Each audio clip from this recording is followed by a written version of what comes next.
I'm Isabella, 30 years old and a marketing executive who clawed my way up from nothing. Last year, I married Nathan after a whirlwind romance that felt like a fairy tale. His wealthy family welcomed me with open arms, or so I thought. Then came the family meeting where my mother-in-law Judith stared directly at me and said, "You're family now. Pay your share." She demanded half my salary. "That's only right." My husband nodded in agreement. Before I tell you what happened, next, drop a comment telling me where you're watching from and subscribe if you've ever dealt with entitled family members. Trust me, you'll want to stick around for what I did next. I wasn't born with a silver spoon in my mouth. My parents were hardworking people who instilled in me the value of education and independence. Mom worked 2 jobs as a nurse's aide while Dad drove trucks across the country. We never had much, but they sacrificed everything to make sure I could attend college. Even with their help, I took out substantial student loans and worked 30 hours a week at a coffee shop while maintaining a 3.8 GPA. Every morning started at 4 a.m., making lattes until my first class, then studying until midnight. Weekends weren't for parties. They were for picking up extra shifts and tutoring freshmen for additional income. That grind continued for 4 years straight. After graduation, I started at Bailey Marketing Group as an intern making coffee runs and organizing spreadsheets. I lived in a tiny studio apartment with 3 roommates, eating ramen for dinner most nights so I could make my student loan payments on time. Promotion came because I stayed late, volunteered for the projects nobody wanted, and delivered results that exceeded expectations.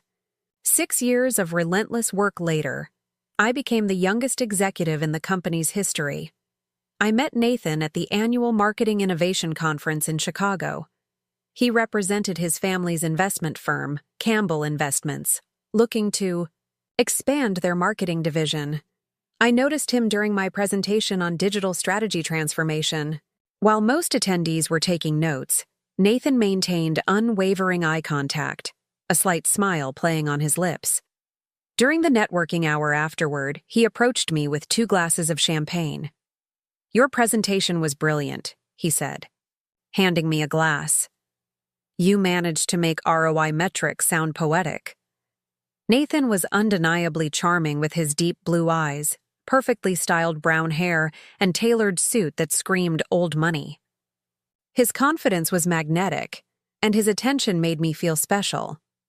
We exchanged business cards, and he texted me that same evening asking for dinner. Over truffle risotto and expensive wine, conversation flowed effortlessly. Nathan listened intently as I shared my journey, seemingly impressed by my drive. Our courtship was a whirlwind of fancy restaurants, weekend getaways to wine country, and thoughtful gifts. Nathan was attentive, romantic, and seemed genuinely proud of my accomplishments. Yet, looking back, there were subtle red flags I chose to ignore.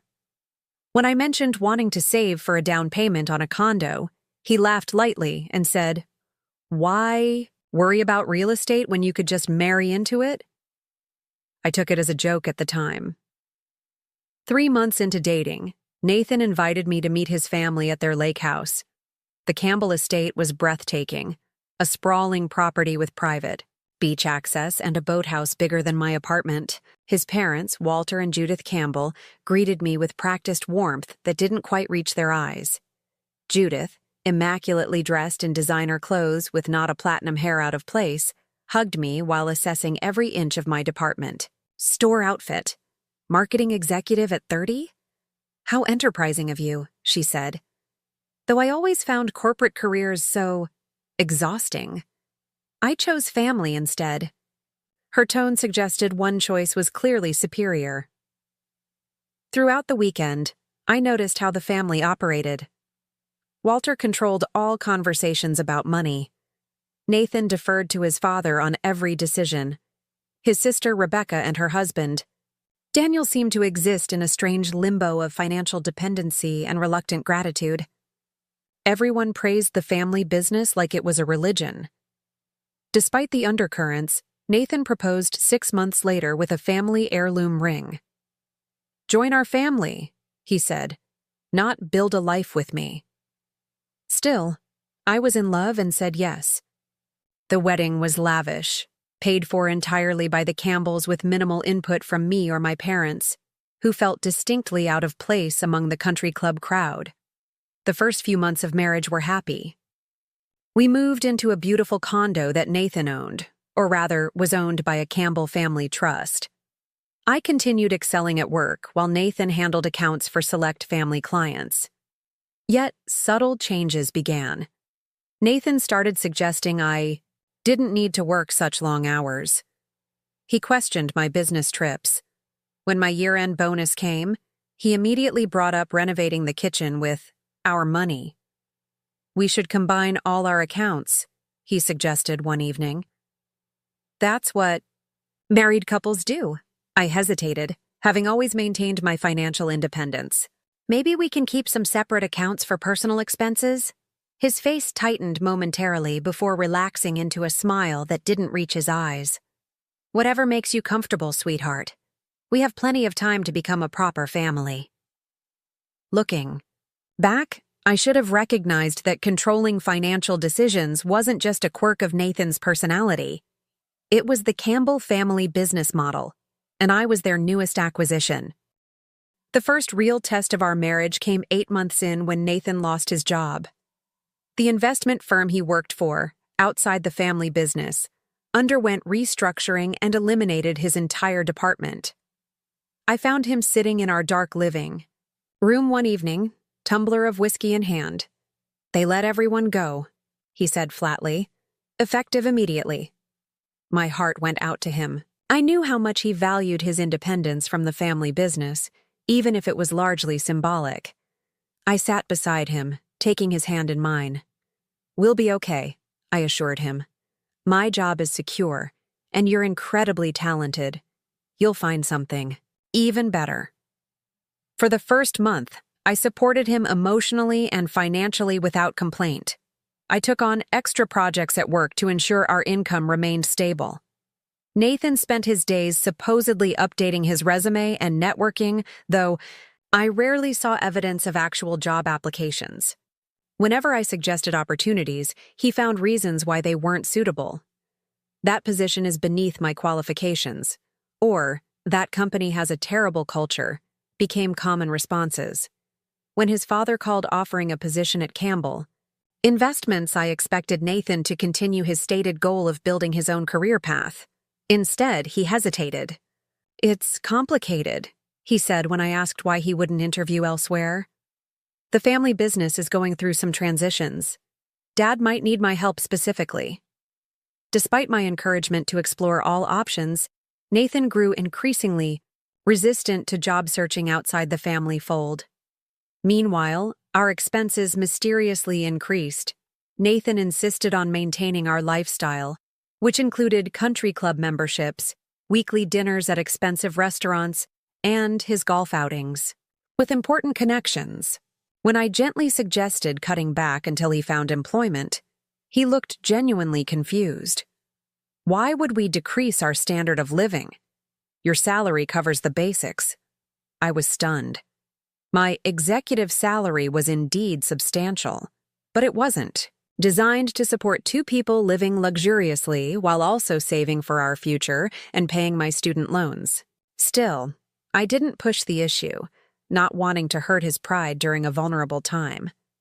Then came the in-laws' increasing presence in our financial discussions. Judith began dropping by unannounced, often when Nathan was home alone. After these visits, he would approach me with new financial considerations. "Mom thinks we should contribute to their anniversary party. Everyone in the family is pitching in $5,000.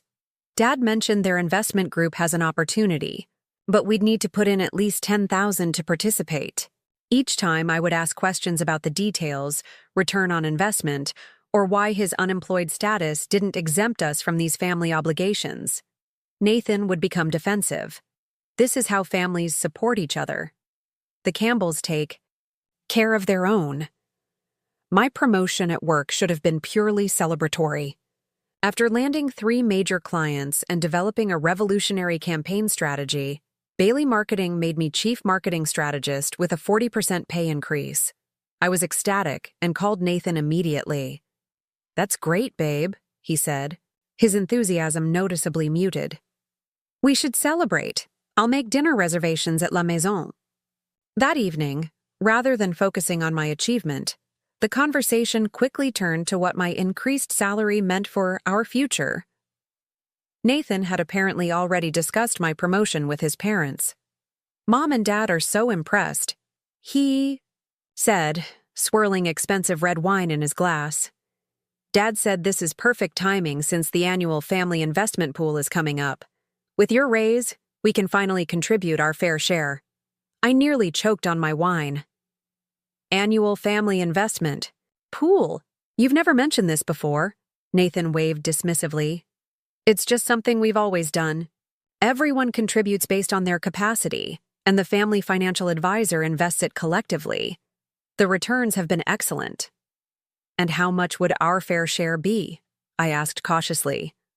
"Just 30% of your annual income," he replied as if requesting spare change. Everyone does it. The pressure intensified when Judith called to personally congratulate me on my promotion. After brief pleasantries, she segued smoothly into financial expectations. "Nathan tells me you're hesitant about the family investment strategy," she said, voice dripping with disappointment. "Rebecca and Daniel contribute 40% of their income, despite having children to support.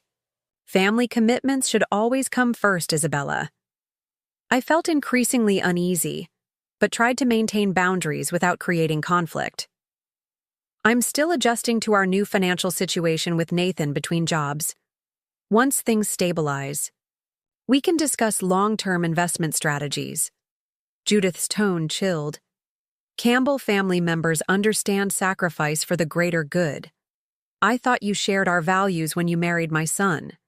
After ending the call, I immediately phoned my college friend Emily, the only person in my life completely removed from the Campbell sphere of influence. Over video chat, I explained the mounting financial pressures. "This sounds extremely controlling," Emily said, forehead creased with concern. "Why are his parents dictating how you spend your money?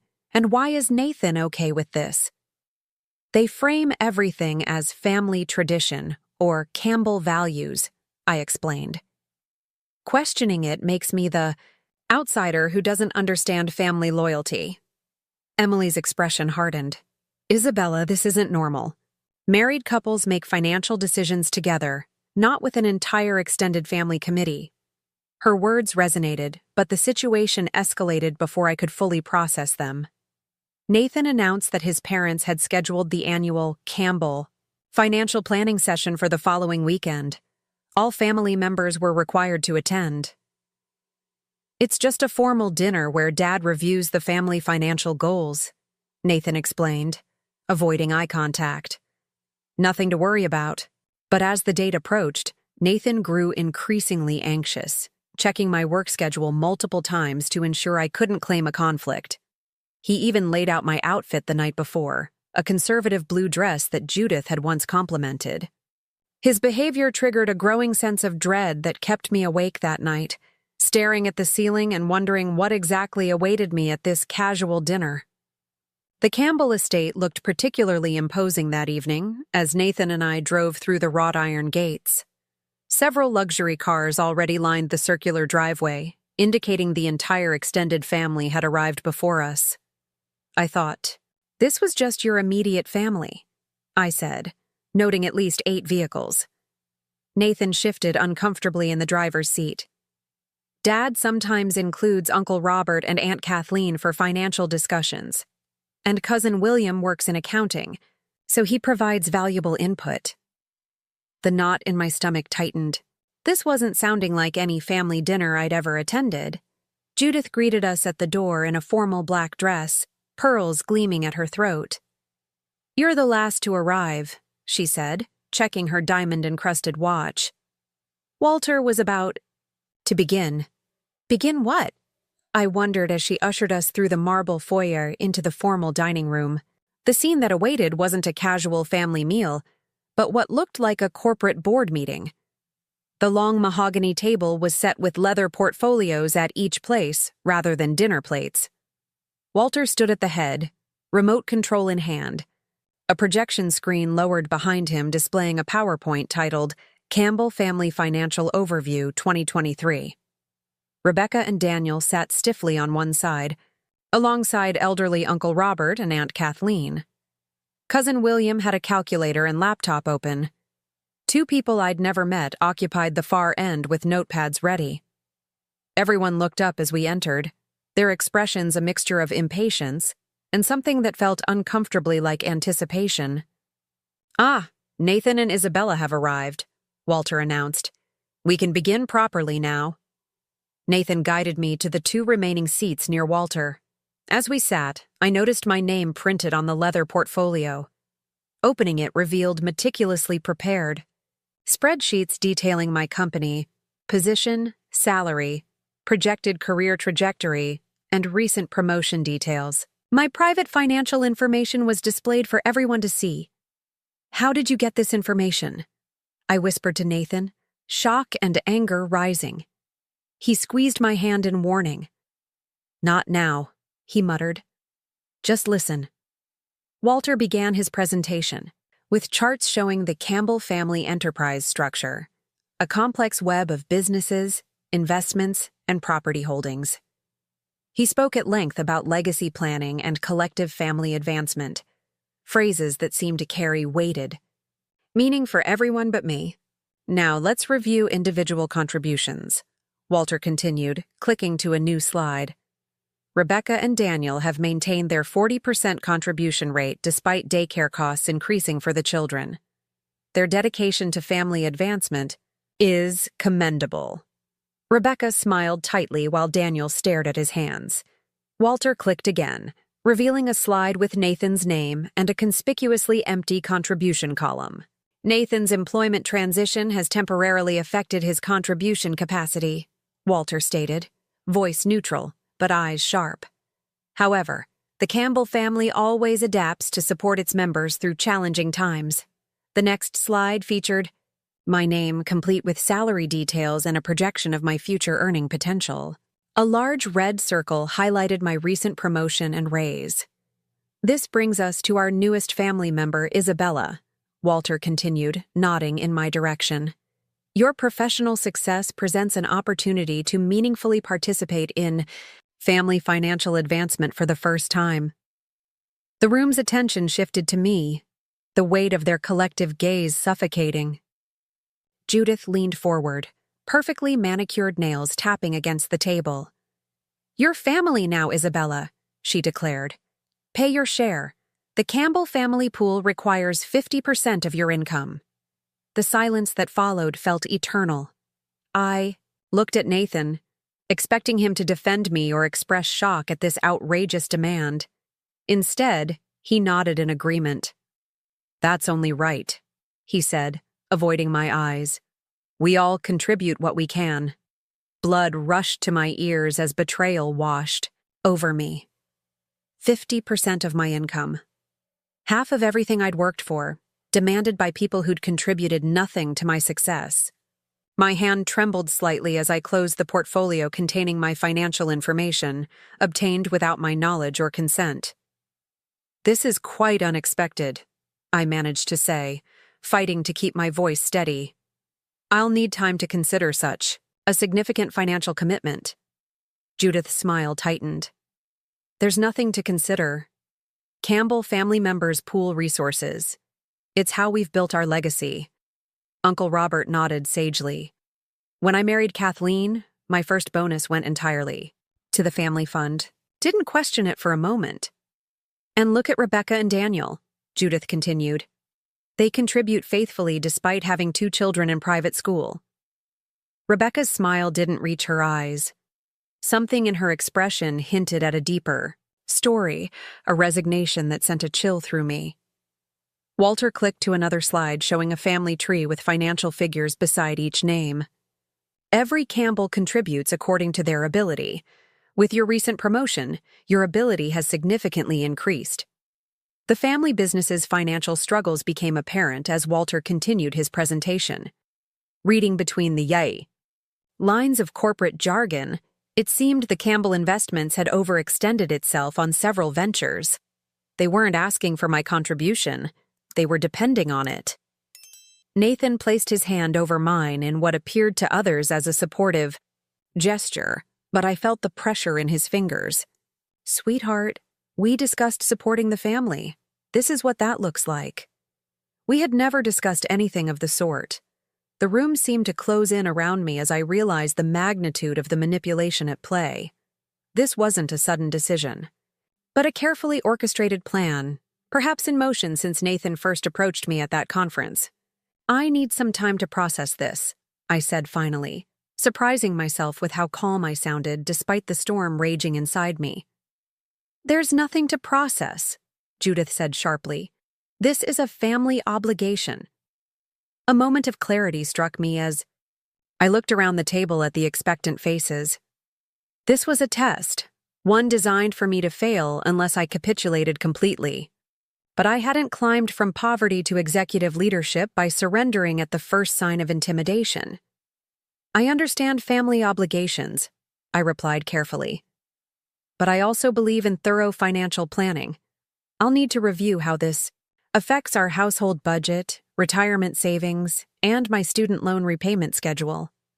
I'm sure you appreciate the importance of due diligence, Walter." Using his own corporate terminology created a momentary impasse. Walter nodded reluctantly, respecting the language of business if nothing else. "1 week should be sufficient for your review," he conceded. Nathan shot me a warning glance as conversation shifted to other family financial matters. I sat quietly, nodding at appropriate intervals while my mind raced, formulating not just a response but a strategy. They had planned this ambush meticulously. My counter would need to be equally calculated. As we drove home in tense silence, I realized this wasn't just about money. It was about power, control, and whether I would surrender my autonomy to become another Campbell acquisition. Nathan attempted several times to begin a conversation, but I pleaded exhaustion, buying precious time to think. That night, as Nathan slept soundly beside me, I stared at the ceiling and made a decision. I'd give the Campbells exactly what they deserved.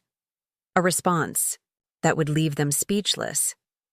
The morning after the family meeting, I called in sick to work for the first time in my career. Once Nathan left for his recently acquired position at Campbell Investments, I began my counteroffensive. My first call was to Charlotte Reynolds, a financial advisor I'd met through a women's business leadership conference. Unlike the Campbells' financial team, Charlotte had no connection to my husband's family. 50% of your income without prior discussion or agreement? Charlotte's professional demeanor cracked slightly. "Isabella, that's not just financially unsound, it may constitute financial abuse." Those words hit me hard. Abuse. I'd always associated that term with physical violence or emotional cruelty, not spreadsheets and family investment pools. "What are my options legally?" I asked. "First, we need to understand exactly what's happening with your finances. Bring me everything. Bank statements, tax returns, investment accounts, property documents, everything." I spent the day gathering financial records and realized how little I actually knew about our complete financial picture. Nathan handled bill payments from our joint account, which I contributed to regularly. But beyond that, I had limited visibility into where our money actually went. 3 days of intensive financial forensics with Charlotte revealed disturbing patterns. Since our marriage, substantial sums had transferred from our joint account to various Campbell family entities. The household expenses Nathan cited to justify increasing my contributions were largely payments to Campbell-owned properties and businesses. More alarming were the credit card statements Charlotte helped me obtain. Nathan had opened several cards in both our names, accumulating nearly $70,000 in debt I knew nothing about. Many charges were for gifts to his parents, family business expenses, and luxury items for himself. He's legally exposed you to significant liability, Charlotte explained. As his spouse, you could be responsible for these debts despite having no knowledge of them. My shock turned to cold anger when we discovered the most damning evidence: emails between Nathan and his parents discussing my career prospects before we even met. Target acquired at Chicago conference, Nathan had written just days after our first meeting. Promotion track looks promising. Estimated value potential exceeds projections. They had researched me, targeted me for my earning potential, and orchestrated our entire relationship as a financial acquisition. Armed with mounting evidence, I expanded my support network cautiously. I contacted Emily, who immediately offered her guest room if needed. I consulted Sandra Miller, an attorney specializing in family financial disputes, who helped me understand my options and protection strategies. At work, I approached my boss, Richard, with a carefully framed version of my situation. I'm dealing with some complicated personal financial matters that may require flexibility with my schedule over the next few weeks. Richard's response surprised me. Isabella, I noticed you've been under unusual stress. If there's anything the company can do to support you professionally during this personal challenge, just ask. His simple kindness nearly broke my composure, but I maintained professionalism. Actually, there is something. Could we temporarily direct my paychecks to a different account? I'm restructuring my banking arrangements. Of course, HR can handle that immediately. With my immediate income secured in a new private account, I continued building my case. Charlotte helped me document every financial transaction since meeting Nathan. Sandra advised me on legally protecting my assets. Emily provided emotional support during late-night calls when the betrayal felt too heavy to bear alone. The confrontation with Nathan came sooner than I planned. He discovered the paycheck redirection when his father called, asking why my contribution hadn't arrived in the family account. "What the hell is this about?" Nathan demanded, waving his phone showing a text from Walter. I maintained calm, having anticipated this moment. "I'm reviewing our financial situation as I mentioned at the family meeting." "There's nothing to review," he snapped. "The contribution is expected, period." "Nathan, you and your family opened credit cards in my name without my knowledge. You've transferred thousands from our joint account to Campbell businesses without consulting me. You researched me as a financial target before we even dated. Which of these would you like to explain first?" His face cycled through shock, anger, and calculation before settling on a condescending smile. "You're being ridiculous. I'm your husband. Financial decisions are my responsibility. Show me where I agreed to that arrangement. This is how marriages work, Isabella. The Campbells have built generational wealth through family loyalty. Your paranoid investigation is embarrassing and shows how little you understand about real family values." His gaslighting attempt was textbook. 6 months ago, it might have worked, making me question my own perceptions. Now, backed by evidence and allies, I stood firm. Marriages work through honesty and partnership, not exploitation. Nathan switched tactics, eyes suddenly brimming with tears. "I'm under incredible pressure from Dad. The family business is struggling. He expects me to contribute, but without your income, I have nothing to offer. They'll cut me out completely." The guilt trip might have worked once, but Charlotte had prepared me for this exact scenario. "That's between you and your father. Using me as your financial solution without honesty isn't partnership. It's parasitic." He stormed out that night to clear his head, which predictably meant running to his parents. I used his absence to secure important documents, back up my evidence to multiple locations, and prepare for the next phase.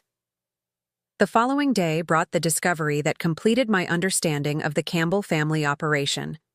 Rebecca, Nathan's sister, called me unexpectedly. "Isabella? It's Rebecca. Can we meet privately? There's something you should know.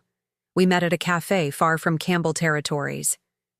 Rebecca looked exhausted, the perfect Campbell wife facade cracking. Under strain. "You're not the first," she said quietly. Daniel was targeted the same way because of his family connections to banking. My cousin William's wife Jennifer brought valuable pharmaceutical patents through her research position. Walter identifies profitable people and Judith helps orchestrate the integration. "How many others?" I asked.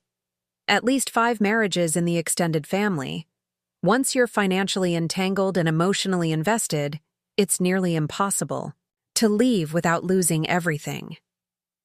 Rebecca's information was the final piece of the puzzle. This wasn't just about my income. It was a systematic operation spanning years. This realization finalized my decision about how to respond to the Campbells' demands. 1 week after the original family financial meeting, I requested my own session with the Campbell family. Judith sounded triumphant when I called, assuming my request signaled capitulation. Nathan smugly informed his parents I'd come around to understanding family obligations. I arrived at the Campbell estate dressed in my most powerful executive suit rather than the demure outfit Nathan had suggested. I carried a professional portfolio and a small rolling briefcase. The family assembled just as before, with Walter at the head of the table, ready to ceremoniously welcome me into the fold of contributors. "Isabella has requested this special session to formalize her commitment to family advancement," Walter announced, as I took my position not in the submissive seat beside Nathan, but at the opposite end of the table.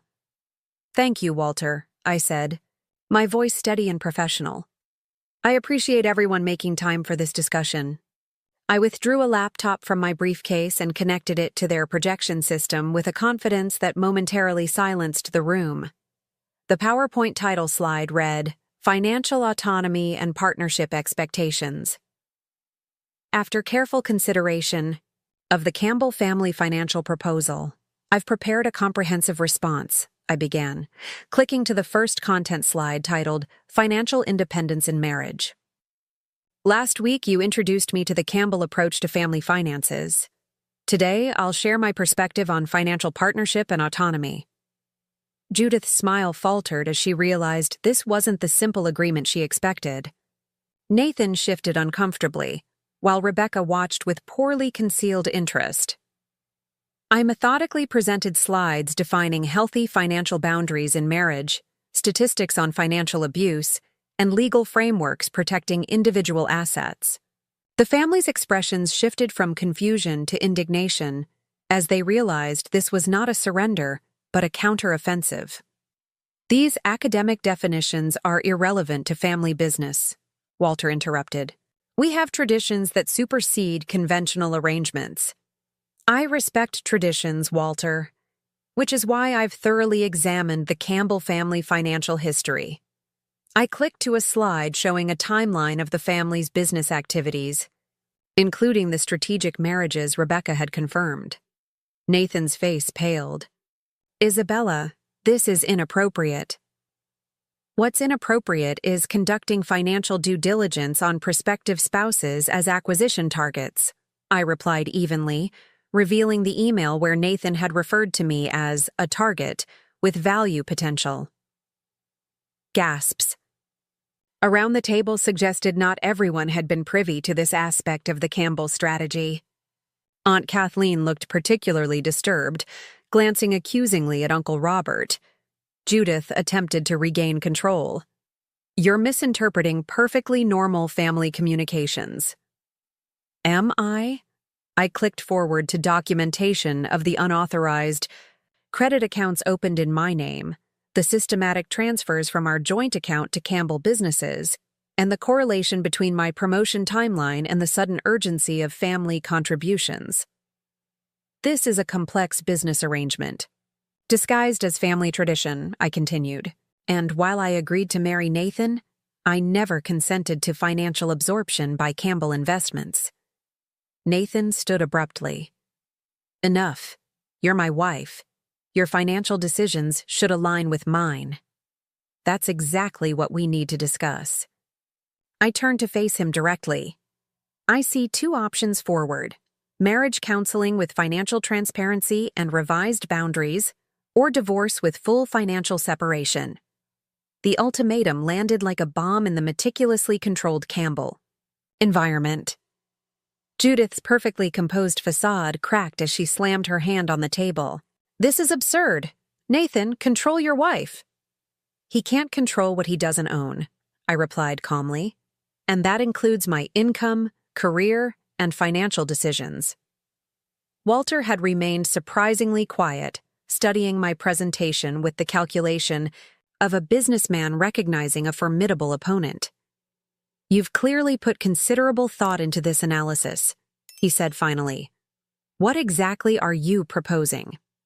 His question created an opening precisely where I'd hoped. Even in their manipulation, the Campbells respected thoroughness and strategy, values I'd weaponized against them. "I'm proposing boundaries and transparency. I make my own financial decisions. Any contribution to family investments will be my choice, not an obligation, and contingent on full disclosure of investment strategies, expected returns, and risk assessments." Rebecca unexpectedly spoke up. "She's right. Daniel and I have contributed hundreds of thousands without receiving proper documentation or returns reporting." Judith turned on her daughter. "Rebecca, this is family loyalty." "Is it loyalty or exploitation?" Rebecca countered, years of resentment finally surfacing. "Our children's college funds are depleted while William gets a new boat from the family pool." The unified Campbell front began crumbling as long-suppressed questions emerged. Cousin William defensively cited business expenses. Uncle Robert questioned investment allocations. The controlled narrative Walter and Judith had maintained for years started unraveling thread by thread. In the growing chaos, Walter attempted to regain control. "Enough. This meeting was scheduled for Isabella's contribution commitment, not a comprehensive business review." "Actually," I interjected, "any financial commitment from me requires that comprehensive review. That's non-negotiable. For the first time." I caught a glimpse of something resembling respect in Walter's expression, not affection or familial warmth, but the reluctant acknowledgement one strategic opponent gives another. The room had descended into multiple heated conversations when I tapped my pen against my water glass, creating a clear ringing that gradually silenced the family disputes. "I'd like to present my proposal," I announced with calm authority. "I've prepared copies for everyone." I distributed folders containing my terms, allowing a moment for everyone to review the documents. Nathan frantically flipped through pages, his expression growing increasingly alarmed. "This is outrageous," he sputtered. "What specifically do you find objectionable?" I asked, maintaining professional composure. This external audit requirement. The family business is private," I nodded. "Precisely my point. I'm being asked to invest 50% of my income into a private enterprise with no transparency, governance, or accountability. No financial advisor on earth would recommend such an arrangement." Walter studied the document more carefully than the others. "You're offering to contribute 15%, contingent on a complete external audit of Campbell Investments and quarterly performance reports?" "Correct. Standard requirements for any investment of this magnitude." Judith nearly vibrated with rage. "We don't need your 15% with these insulting conditions. This family has managed its affairs privately for generations." "That's your choice," I agreed smoothly. "My terms are non-negotiable if you want access to any percentage of my income." Nathan attempted damage control. "Isabella is just being cautious. We can negotiate the percentage without the audit requirement." "Actually, we can't," I replied, turning to my next slide, "because an audit would reveal some concerning patterns I've already identified." The slide displayed a simplified analysis of Campbell Investments' cash flow, highlighting irregular tax structures and questionable accounting practices I'd pieced together from Nathan's carelessly accessible laptop and documents Rebecca had provided. "These patterns suggest potential tax irregularities that an audit would examine more thoroughly," I explained. "Nothing definitively illegal based on the limited information available to me, but certainly questions regulatory authorities might find interesting." Walter's face remained impressively neutral, but a muscle twitched in his jaw. "You've overstepped, Isabella." "Have I? Or have I simply conducted the due diligence any prudent investor would before committing substantial funds? The same diligence the Campbell family apparently performed on me before Nathan initiated our relationship." This pointed reference to their calculated targeting hit its mark. Nathan's eyes darted nervously between me and his father. The power dynamic visibly shifting. Judith's composure finally shattered.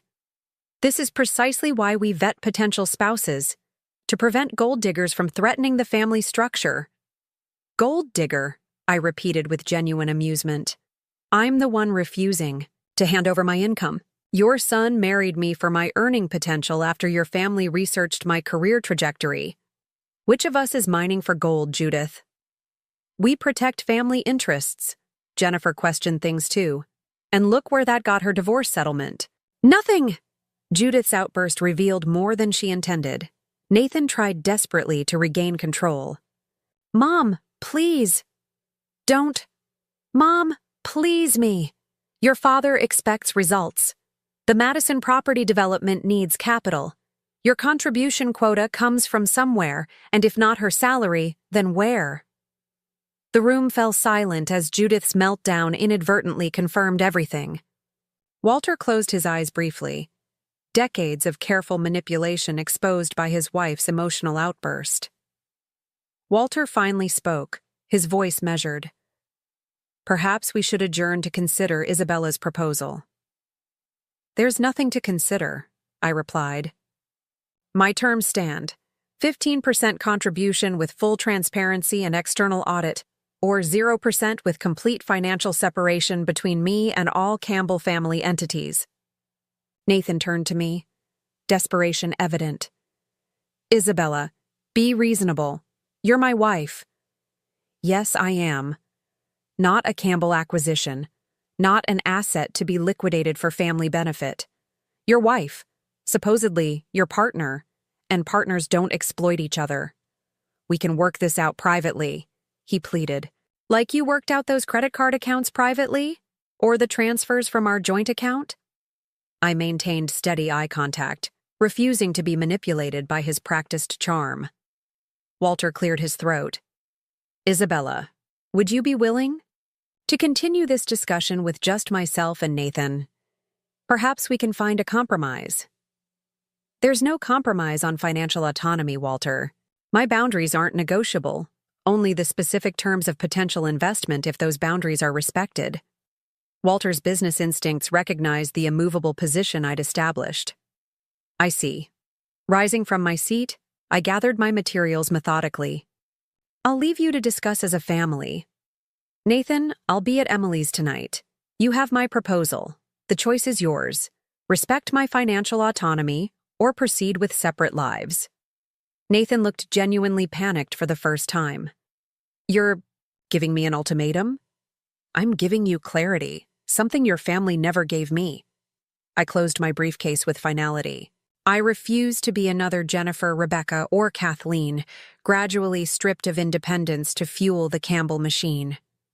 The mention of these names, these women whose financial autonomy had been systematically dismantled, visibly impacted the room. Uncle Robert glanced guiltily at Aunt Kathleen. Rebecca sat straighter, something like hope crossing her features. "This family has confused control with connection, exploitation with loyalty," I continued. "I won't participate in that confusion any longer." With that, I walked out, leaving behind a tableau of shocked faces. No one tried to stop me as I crossed the marble foyer and stepped into the evening air, drawing my first full breath in what felt like years. In my car, hands slightly shaking from adrenaline, I texted Emily that I was on my way. Whatever happened next, I had reclaimed my agency. The Campbells could keep their dysfunctional financial empire. I would keep my hard-earned autonomy. The days following my confrontation with the Campbell family were surprisingly peaceful, despite the upheaval. I stayed at Emily's apartment, sleeping better on her lumpy guest futon than I had in months in my luxury condo. The weight of navigating, Campbell expectations had been exhausting in ways I hadn't fully recognized until freed from them.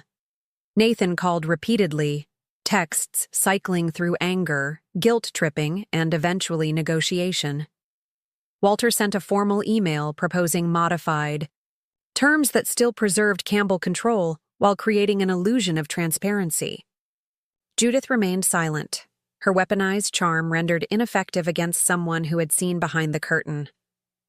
The most unexpected communication came from Rebecca, a simple text reading, "Thank you for saying what some of us couldn't."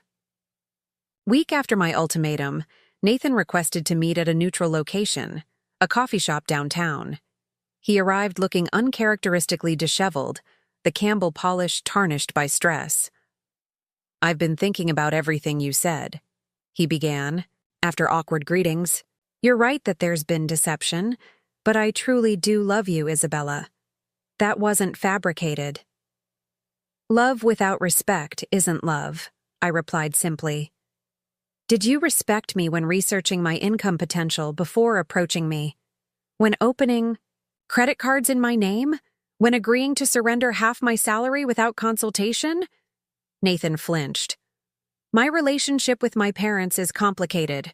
The pressure to contribute, to maintain status within the family?" "I understand family. Pressure. What I don't understand is making me an unwitting resource rather than a partner." Our conversation lasted hours, moving through painful honesty to tentative possibility.